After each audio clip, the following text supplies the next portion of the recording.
red-faced whistling ducks. There. Bye, my friends.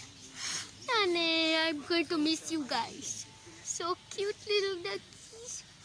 You're my friendies.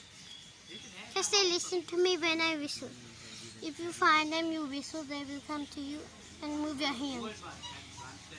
The goose, you know, if they put their heads like a bit down, they can make a shape of a heart and they can join it together and it will be full heart. Oh, they're going into their little home.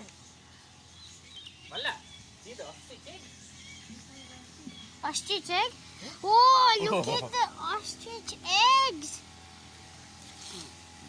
Ostrich eggs!